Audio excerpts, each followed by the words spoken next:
Hi friends, ಕಥಾಕುಸುಮ YouTube ಚಾನೆಲ್ಗೆ ಎಲ್ಲರಿಗೂ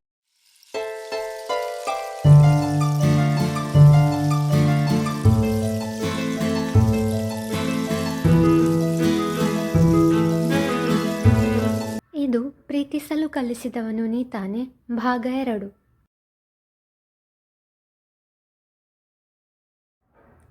ಅವತ್ತು ಶಾಲೆಯ ಮೊದಲ ದಿನ.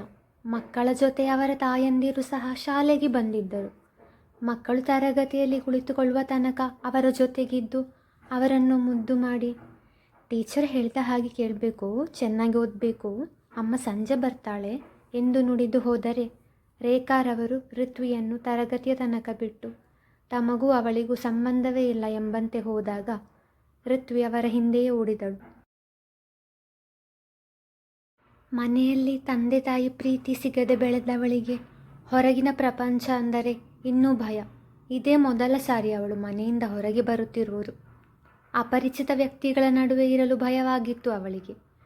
ತನ್ನ ವಯಸ್ಸಿನ ಮಕ್ಕಳನ್ನು ಅವರ ತಾಯಂದಿರು ಮುದ್ದು ಮಾಡಿ ಸ್ವಲ್ಪ ಬುದ್ಧಿ ಮಾತು ಹೇಳಿ ಹೋದಾಗ ತನ್ನ ತಾಯಿ ಏನೊಂದು ಹೇಳದೆ ತನ್ನನ್ನು ಒಂಟಿ ಮಾಡಿ ಹೋಗಿದ್ದು ತುಂಬ ಬೇಸರವಾಗಿತ್ತವಳಿಗೆ.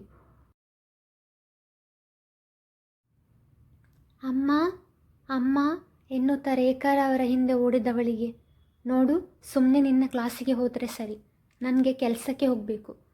ನಿನ್ನ ನೋಡಿಕೊಂಡು ಇಲ್ಲಿ ಕೂತ್ರೆ ಹೊಟ್ಟೆ ತುಂಬಲ್ಲ. ನಿಮ್ಮಪ್ಪ ಅಂತೂ ಕುಡಿಯುವ ಚಟ ಕಲಿತು ಮನೆ ಕಡೆ ಗಮನನೇ ಕೊಡಲ್ಲ. ನಾನು ದುಡಿದು ತಂದ ಹಣದಲ್ಲಿ 3 ಹೊಟ್ಟೆ ತುಂಬಬೇಕು. ಹಾಗೆ ಇನ್ನೊಂದು ಮಾತು, ಸಂಜೆ ನಿನ್ನನ್ನು ಕರ್ಕೊಂಡು ಹೋಗಲು ನಾನು ಬರಲ್ಲ. ನೀನು ಒಬ್ಬಳೇ ಬಾ ಮನೆಗೆ. ಮನೆ ಇಲ್ಲಿ ಪಕ್ಕದಲ್ಲೇ ಇರೋದು. ಅಮ್ಮ, ನಂಗೆ ಭಯ ಆಗ್ತಿದೆ ಇಲ್ಲಿ ಎಂದಳು ಸಣ್ಣ ಧ್ವನಿಯಲ್ಲಿ. ಸುಮ್ಮನೆ ಹೋಗೆ ಎಂದು ಅವಳನ್ನು ತಳ್ಳಿ ಅವರು ಹೋದರು. ಅವರು ತಳ್ಳಿದ ರಭಸಕ್ಕೆ ಕೆಳಗೆ ಬಿದ್ದವಳು ಜೋರಾಗಿ ಅಮ್ಮ ಎನ್ನುತ್ತಾ ಅತ್ತಾಗ ಒಬ್ಬರು ಓಡಿ ಬಂದು ಅವಳನ್ನು ಸಂತೈಸುವ ಪ್ರಯತ್ನ ಮಾಡಿದರು. ಏನು ಪುಟ್ಟ ನಿನ್ನ ಹೆಸರು? ಪ್ರೀತಿಯಿಂದ ಕೇಳಿದರು. ಅವಳಿಗೆ ಅವರ ಪರಿಚಯವಿಲ್ಲವಲ್ಲ, ಹಾಗಾಗಿ ಏನೊಂದು ಮಾತನಾಡದೆ ಮೌನವಾಗಿದ್ದಳು.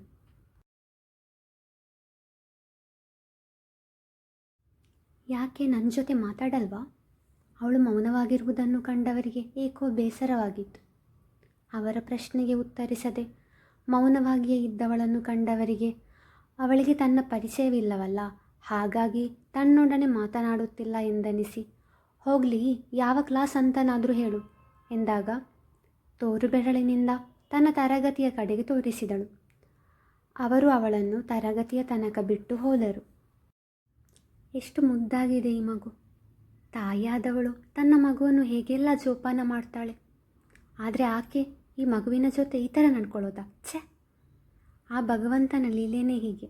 ಮಕ್ಕಳು ಇರುವವರಿಗೆ, ಅದರ ಬೆಲೆ ಗೊತ್ತಿರದವರಿಗೆ ಪುನಃ ಪುನಃ ಮಕ್ಕಳನ್ನು ಕರುಣಿಸುತ್ತಾನೆ.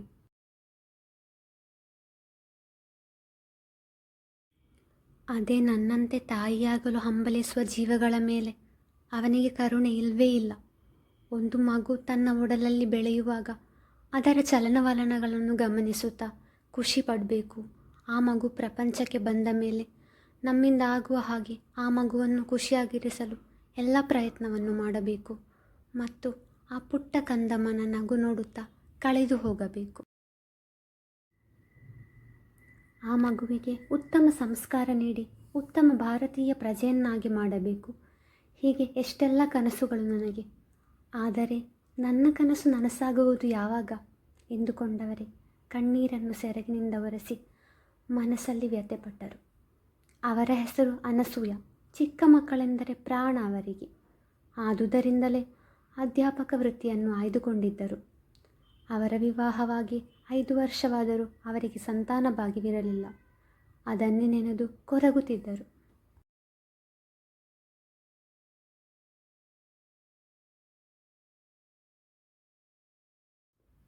ಋತ್ವಿ ತನ್ನ ತರಗತಿಯ ಒಳಗೆ ಪ್ರವೇಶಿಸಿದಾಗ ಕೆಲವು ಮಕ್ಕಳು ತಮ್ಮ ಗೆಳೆಯರ ಜೊತೆ ಕುಳಿತು ಹರಡುತ್ತಿದ್ದರೆ ಇನ್ನು ಕೆಲವರು ಅಮ್ಮ ಬೇಕು ಎಂದು ಅಳುತ್ತಿದ್ದರು. ಮೊದಲ ಬೆಂಚ್ ಬಿಟ್ಟು ಉಳಿದ ಬೆಂಚಿನಲ್ಲಿ ಎಲ್ಲರೂ ಕುಳಿತಿದ್ದುದರಿಂದ ಅವಳಿಗೆ ಮೊದಲನೆಯ ಬೆಂಚಿನಲ್ಲೇ ಕುಳಿತುಕೊಳ್ಳಬೇಕಾಯಿತು. ಒಮ್ಮೆ ಸುತ್ತಲೂ ನೋಡಿದವಳು ತಾನು ಇಲ್ಲೂ ಒಂಟಿ ಎಂದನಿಸಿದಾಗ ಅವಳ ಕಣ್ಣಲ್ಲಿ ನೀರು ಜಿನುಗಿತು. ತನ್ನ ಬ್ಯಾಗಿನಿಂದ ಪುಸ್ತಕವೊಂದನ್ನು ಕೈಗೆತ್ತಿಕೊಂಡು ಅದನ್ನು ಡೆಸ್ಕಿನ ಮೇಲಿಟ್ಟು ಅದರಲ್ಲಿ ಚಿತ್ರವನ್ನು ಬಿಡಿಸಲು ಪ್ರಾರಂಭಿಸಿದಳು. ಗಡಿಯಾರದಲ್ಲಿ ಸಮಯ 10 ತೋರಿಸಿದಾಗ ತಮ್ಮ ಪುಸ್ತಕವನ್ನು ಹಾಗೂ ಚೋಕನ್ನು ಕೈಗೆತ್ತಿಕೊಂಡ ಅನಸೂಯರವರು 1ನೇ ತರಗತಿಯ ಒಳಗೆ ಪ್ರವೇಶಿಸಿದರು. ಮಕ್ಕಳೆಲ್ಲರೂ ಎದ್ದು ನಿಂತು ನಮಸ್ತೆ ಟೀಚರ್ ಎಂದು ಒಕ್ಕೊರಲಿನಲ್ಲಿ ಹೇಳಿದರೆ ಋತ್ವಿ ಮಾತ್ರ ತುಟಿಪಿಟಕ್ಕೆನ್ನಲಿಲ್ಲ. ತನ್ನನ್ನು ಆಗ ಇಲ್ಲಿ ತನಕ ಬಿಟ್ಟವರು ಇವರೇ ಅಲ್ವಾ, ಇವರು ಟೀಚರಾ ಎಂದು ಅಚ್ಚರಿಗೊಂಡಳವಳು.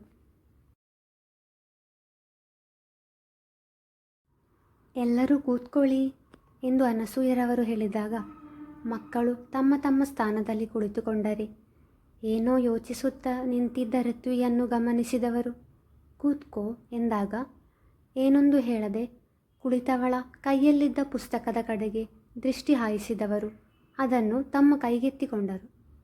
ಒಂದು ಗಂಡು ಹೆಣ್ಣು ವಿರುದ್ಧ ದಿಕ್ಕಿನಲ್ಲಿ ಹೋಗುತ್ತಿರುವಾಗ ಮಧ್ಯದಲ್ಲಿ ಪುಟ್ಟ ಹುಡುಗಿ ಅಳುತ್ತಾ ಕುಳಿತಿರುವ ದೃಶ್ಯವನ್ನು ಬಿಡಿಸಿದ್ದಳು. ಇಷ್ಟು ಚಿಕ್ಕ ವಯಸ್ಸಿನಲ್ಲೇ ಎಷ್ಟು ಚೆನ್ನಾಗಿ ಚಿತ್ರ ಬಿಡಿಸಿದ್ದಾಳೆ. ಚಿತ್ರ ಬಿಡಿಸುವುದು ಒಂದು ಕಲೆ, ಅದು ಎಲ್ಲರಿಗೂ ಒಲಿಯಲ್ಲ. ತನ್ನ ಜೀವನವನ್ನೇ ಚಿತ್ರ ಬಿಡಿಸಿ ತೋರಿಸಿದ್ದಾಳೆ. ತಂದೆ ತಾಯಿಯ ಪ್ರೀತಿ ವಾತ್ಸಲ್ಯ ಸಿಗಬೇಕಾದ ವಯಸ್ಸಿನಲ್ಲಿ ಈ ಮಗು ಒಂಟಿಯಾಯಿತಲ್ಲ ಎಂದು ಮರುಕಗೊಂಡರು. ಪುಟ್ಟ, ನಿನಗೆ ಚಿತ್ರ ಬಿಡಿಸಲು ಹೇಳಿಕೊಟ್ಟವರು ಯಾರು ಎಂದು ಪ್ರಶ್ನಿಸಿದಾಗ ಯಾರೂ ಹೇಳಿಕೊಡಲಿಲ್ಲ ಎಂಬಂತೆ ತಲೆಯಾಡಿಸಿದಳು ಅವಳು. ಅವಳ ತಲೆ ಸವರುತ್ತಾ ಜನ್ಮಸಿದ್ಧವಾಗಿ ಪಡೆದ ಕಲೆ ಇದು ಎಂದು ಮನಸ್ಸಲ್ಲಿ ಅಂದುಕೊಂಡರು. ಆಗ ಹುಡುಗಿಯೊಬ್ಬಳು ಏದುಸಿರು ಬಿಡುತ್ತಾ ಟೀಚರ್ ಟೀಚರ್ ನಾನು ಒಳಗೆ ಬರಲಾ ಎಂದಾಗ ಬಾಮ ಒಳಗೆ ಎಂದರು. ಆ ಹುಡುಗಿ ಬಂದು ಋತ್ವಿಯ ಪಕ್ಕದಲ್ಲಿ ಕುಳಿತು ಅವಳನ್ನು ನೋಡಿ ಚಂದದ ನಗು ಬೀರಿದಳು. ನನ್ನ ಹೆಸರು ಅನಸೂಯ, ನಾನು ನಿಮ್ಮ ಕ್ಲಾಸ್ ಟೀಚರ್ ಎಂದು ತಮ್ಮ ಪರಿಚಯವನ್ನು ಹೇಳಿದ ಅನಸೂಯರವರು ಮತ್ತೆ ಎಲ್ಲರ ಕಡೆಗೆ ನೋಡುತ್ತಾ ಈಗ ನೀವು ನಿಮ್ಮ ಹೆಸರು ಹೇಳಿ ಎಂದರು. ಮೊದಲ ಬೆಂಚಿನಲ್ಲಿ ಋತ್ವಿಯ ಪಕ್ಕದಲ್ಲಿ ಕುಳಿತಿದ್ದವಳು ಎದ್ದು ನಿಂತು ನನ್ನ ಹೆಸರು ಸೃಷ್ಟಿ ಎಂದು ತನ್ನ ಪರಿಚಯವನ್ನು ಹೇಳಿದಳು. ನಂತರ ಋತ್ವಿ ಎದ್ದು ನಿಂತು ತನ್ನ ಹೆಸರನ್ನು ಮೇಲುದನಿಯಲ್ಲಿ ಹೇಳಿದಾಗ ನಮಗೆ ಕೇಳುವುದಿಲ್ಲ ಎಂದು ಮಕ್ಕಳು ದನಿಯೇರಿಸಿ ಹೇಳಿದಾಗ ತನ್ನ ಹೆಸರನ್ನು ತುಸು ಜೋರಾಗಿ ಹೇಳಿದಳು. ಒಬ್ಬೊಬ್ಬರೇ ಎದ್ದು ನಿಂತು ತಮ್ಮ ತಮ್ಮ ಪರಿಚಯವನ್ನು ಮಾಡಿಕೊಂಡರು. ತದನಂತರ ಅನಸೂಯರವರು ಮಕ್ಕಳಿಗೆ ಕನ್ನಡದ ಸ್ವರಾಕ್ಷರಗಳನ್ನು ಕಲಿಸಿದರು. ಮಕ್ಕಳು ಖುಷಿಯಿಂದ ಪಾಠವನ್ನು ಕಲಿತರು. ಸಂಜೆ 4ರ ವೇಳೆಗೆ ಶಾಲೆಯ ಗಂಟೆ ಬಾರಿಸಿದಾಗ ಮಕ್ಕಳೆಲ್ಲರೂ ತಮ್ಮ ತಮ್ಮ ಬ್ಯಾಗ್ ಹಿಡಿದು ಹೊರಗೆ ಓಡಿದರು. ಕೆಲವು ಮಕ್ಕಳ ತಾಯಂದಿರು ಬಂದು ಮಕ್ಕಳನ್ನು ಕರೆದುಕೊಂಡು ಹೋದರೆ ಋತ್ವಿ ಸುತ್ತಲೂ ಕಣ್ಣಾಡಿಸಿದಳು. ತನ್ನ ತಾಯಿಯನ್ನು ಕಾಣಲಿಲ್ಲ. ಬೆಳಿಗ್ಗೆ ರೇಖಾರವರು ಹೇಳಿದ ಮಾತು ನೆನಪಿಗೆ ಬಂದಿತ್ತವಳಿಗೆ. ಸಂಜೆ ನಾನು ಬರುವುದಿಲ್ಲ, ನೀನೊಬ್ಬಳೇ ಬಾ ಮನೆಗೆ ಎಂದು. ಹೇಗೋ ಬ್ಯಾಗನ್ನು ತನ್ನ ಹೆಗಲಿಗೇರಿಸಿಕೊಂಡು ಒಂದೊಂದೇ ಹೆಜ್ಜೆಯನ್ನಿಡುತ್ತಾ ಮುಂದೆ ಸಾಗಿದಳು.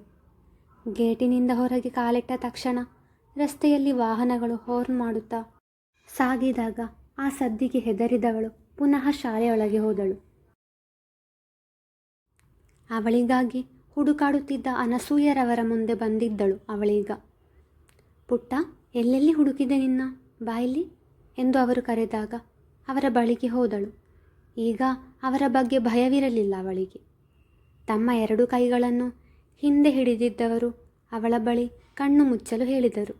ಅವಳು ಕಣ್ಣು ಮುಚ್ಚಿದಾಗ ಕೈ ಮುಂದೆ ತಂದು ಅವಳ ಕೈಗೆ ಸ್ಕೆಚ್ ಬಾಕ್ಸನ್ನಿಟ್ಟರು.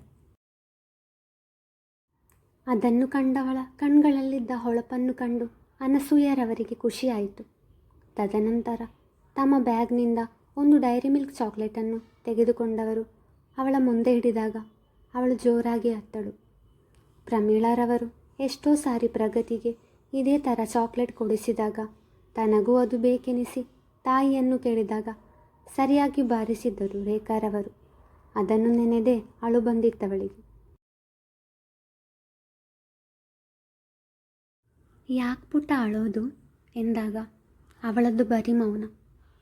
ನೀನು ತುಂಬ ಚೆನ್ನಾಗಿ ಚಿತ್ರ ಬಿಡಿಸ್ತೀಯ, ಅದಕ್ಕೆ ನನ್ನ ಕಡೆಯಿಂದ ನಿನಗೆ ಪುಟ್ಟ ಉಡುಗೊರೆ, ಈ ಚಾಕ್ಲೇಟ್ ತಗೋ ಎಂದಾಗ ಇದು ತಿನ್ನೋಕೆ ಹೇಗಿರುತ್ತೆ, ಕಹಿನಾ ಖಾರಾನಾ ಎಂದು ಕೇಳಿದಾಗ, ಪಾಪ ಈ ಮುದ್ದಾದ ಮಗುವಿಗೆ ಒಂದು ಚಾಕ್ಲೇಟ್ ಕೂಡ ಇಲ್ಲಿ ತನಕ ಕೊಡಿಸಲಿಲ್ಲ ಅನಿಸುತ್ತೆ ಎಂದು ಮನಸ್ಸಲ್ಲಿ ಅಂದುಕೊಂಡವರು, ಸಿಹಿಯಾಗಿರುತ್ತೆ ಪುಟ್ಟ, ತುಂಬ ಚೆನ್ನಾಗಿದೆ ಇದು, ತಗೋ ತಿನ್ನು ಎಂದರು.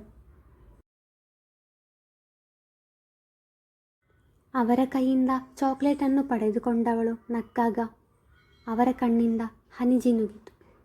ಪುಟ್ಟ ಕೈಗಳಿಂದ ಕಣ್ಣೊರೆಸಿದವಳು, ನೀವು ತಿನ್ನಿ ಎನ್ನುತ್ತಾ ಅರ್ಧ ತುಂಡನ್ನು ಅವರ ಬಾಯಿಗಿಟ್ಟಾಗ ಅವರು ಭಾವುಕರಾಗಿ ಅವಳನ್ನು ತಬ್ಬಿಕೊಂಡು ಮುಖದ ತುಂಬ ಮುತ್ತಿನ ಮಳೆಗರಿದರು. ಅವಳನ್ನು ಒಬ್ಬಳೇ ಕಳಿಸಲು ಮನಸ್ಸಾಗದೆ ಅವಳನ್ನು ಮನೆಯ ತನಕ ಬಿಟ್ಟು ಬಂದರವರು. ಮನೆಯ ದಾರಿಯನ್ನು ಅವಳೇ ತೋರಿಸಿದ್ದಳು.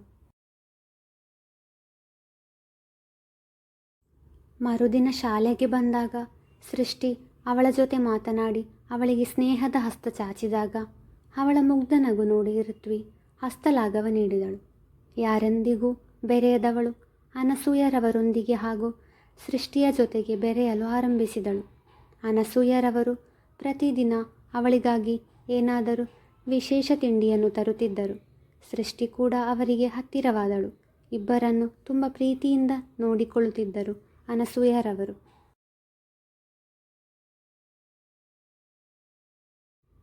ಅವರಿಗೆ ಚೆನ್ನಾಗಿ ಓದಲು ಹಾಗೂ ಚಿತ್ರ ಬಿಡಿಸಲು ಇನ್ನಿತರ ಕಲೆಗಳಲ್ಲಿ ಭಾಗವಹಿಸಲು ಪ್ರೋತ್ಸಾಹ ನೀಡಿದರು. ಹೀಗೆ ഇരുಳಂತಿದ್ದ ಋತ್ವಿಯ ಬಾಳಿಗೆ ಮಿನುಗು ಹುಳದಂತೆ ಬೆಳಕು ಚೆಲ್ಲಿದರು ಸೃಷ್ಟಿ ಹಾಗೂ ಅನಸೂಯರವರು. ಮನೆಯಲ್ಲಿ ಇರುವುದಕ್ಕಿಂತ ಶಾಲೆಯಲ್ಲಿರಲು ಇಷ್ಟಪಡುತ್ತಿದ್ದಳು ಅವಳು. ಜಯರಾಮ್ರವರ ಕುಡಿಯುವ ಚಟ ದಿನದಿಂದ ದಿನಕ್ಕೆ ಹೆಚ್ಚುತ್ತಾ ಹೋಯಿತು. ಅವರು ಅವತ್ತು ಹೋಮ ಮಾಡಲು ಪಡೆದ ಸಾಲವನ್ನು ಇಷ್ಟು ವರ್ಷವಾದರೂ ತೀರಿಸಿರಲಿಲ್ಲ. ಬೇಕರಿಯಲ್ಲಿ ರೇಖಾರವರ ಕೆಲಸಕ್ಕೆ ಮೆಚ್ಚಿ ಅವರ ಸಂಬಳವನ್ನು ಹೆಚ್ಚಿಸಿದರು. ಸಾಲ ಕೊಟ್ಟವರು ಮನೆಗೆ ಬಂದು ಗಲಾಟೆ ಮಾಡತೊಡಗಿದಾಗ ತಮ್ಮ ಸಂಬಳದಿಂದ ಸ್ವಲ್ಪ ಸ್ವಲ್ಪ ಹಣವನ್ನು ಕೊಟ್ಟು ಸಾಲವನ್ನು ತೀರಿಸುವುದಾಗಿ ಹೇಳಿದರು. ಕುಡಿತ ಜಾಸ್ತಿಯಾಗಿ ಕೈಯಲ್ಲಿದ್ದ ಹಣವೆಲ್ಲ ಖಾಲಿಯಾದಾಗ ರೇಖಾರವರು ಪತಿಗೆ ಉಪದೇಶ ಮಾಡಿದ್ದರು. ಅದರ ಬಳಿಕ ಕುಡಿಯುವುದನ್ನು ಸಂಪೂರ್ಣವಾಗಿ ಬಿಡಲಾಗದಿದ್ದರೂ ಕಡಿಮೆ ಮಾಡಿಕೊಂಡಿದ್ದರು. ಒಂದು ದಿನ ಶಾಲೆಯಲ್ಲಿ ಅನಸೂಯರವರು ಮೂರ್ಛೆ ತಪ್ಪಿ ಬಿದ್ದಾಗ ಮೊದಲೇ ತನ್ನನ್ನು ಮನೆಯಲ್ಲಿ ದರಿದ್ರ ಅಪಶಕುನ ಎನ್ನುತ್ತಿದ್ದಾರೆ, ತನ್ನ ಜೊತೆ ಇದ್ದುದರಿಂದ ಟೀಚರ್ಗೆ ಏನಾಯಿತೋ ಎಂದು ಗಾಬರಿಗೊಂಡಿದ್ದಳು ಋತ್ವಿ. ಆದರೆ ಅನಸೂಯರವರನ್ನು ಪರೀಕ್ಷಿಸಿದ ಡಾಕ್ಟರ್ ಸಿಹಿ ಸುದ್ದಿ ತಿಳಿಸಿ ಹೋದಾಗ ಋತ್ವಿಯನ್ನು ತಬ್ಬಿಕೊಂಡವರು, ನೀನೇ ನನ್ನ ಪಾಲಿನ ಅದೃಷ್ಟ ದೇವತೆ ಎಂದಾಗ ಮೊದಲ ಬಾರಿ ಒಬ್ಬರ ಬಾಯಿಯಿಂದ ತನ್ನ ಬಗ್ಗೆ, ಅದು ತಾನು ಅದೃಷ್ಟ ಎಂದು ಹೇಳುತ್ತಿರುವುದನ್ನು ಕೇಳಿ ಕಣ್ಣು ತುಂಬಿತು ಅವಳಿಗೆ. 6 ತಿಂಗಳ ಬಳಿಕ ಗಂಡು ಮಗುವಿಗೆ ಜನ್ಮ ನೀಡಿದ ಅನಸೂಯರವರು ಆ ಮಗುವಿಗೆ ಋತಿಕ್ ಎಂದು ನಾಮಕರಣ ಮಾಡಿದರು. ಹೀಗೆ 2 ವರ್ಷಗಳು ಕಳೆದವು. ಋತ್ವಿ ತನ್ನ ಟೀಚರ್ ಹಾಗೂ ಸೃಷ್ಟಿಯೊಂದಿಗೆ ಖುಷಿಯಾಗಿದ್ದಳು. ರೇಖಾರವರು 2ನೇ ಸಾರಿ ಗರ್ಭಿಣಿಯಾದರು. ಅದೇ ಸಮಯದಲ್ಲಿ ಜಯರಾಮ್ರವರಿಗೆ ಬೆಂಗಳೂರಿನ ಗಾರ್ಮೆಂಟ್ ಫ್ಯಾಕ್ಟರಿಯಲ್ಲಿ ಕೆಲಸ ದೊರಕಿತು. ಈಗ ಸಿಗುವ ಸಂಬಳಕ್ಕಿಂತ ದುಪ್ಪಟ್ಟು ಸಂಬಳ ಎಂದು ಖುಷಿಯಿಂದ ತಮ್ಮ ಮಡದಿಗೆ ವಿಷಯ ತಿಳಿಸಿದರು. ಇದಕ್ಕೆಲ್ಲ ಕಾರಣ ಹೊಟ್ಟೆಯಲ್ಲಿ ಬೆಳೆಯುತ್ತಿರುವ ಮಗು ಎಂದು ಇನ್ನೂ ಜನಿಸದೇ ಇರುವ ಮಗುವನ್ನು ಕೊಂಡಾಡಿದ್ದರು. ಒಂದು ದಿನ ಕೂಡ ಋತ್ವಿ ಬಗ್ಗೆ ಈ ಥರ ಮಾತು ಅವರ ಬಾಯಿಯಿಂದ ಬಂದಿರಲಿಲ್ಲ. ರೇಖಾರವರಿಗೂ ಬೆಂಗಳೂರಿಗೆ ಹೋಗಿ ಅಲ್ಲಿ ಒಂದು ಸಣ್ಣ ಬೇಕರಿ ಪ್ರಾರಂಭಿಸಬಹುದು ಎಂಬ ಯೋಚನೆ ಇದ್ದುದರಿಂದ ಬೆಂಗಳೂರಿಗೆ ಹೋಗಲು ನಿರ್ಧರಿಸಿದರು. ಮುಂದುವರಿಯುವುದು.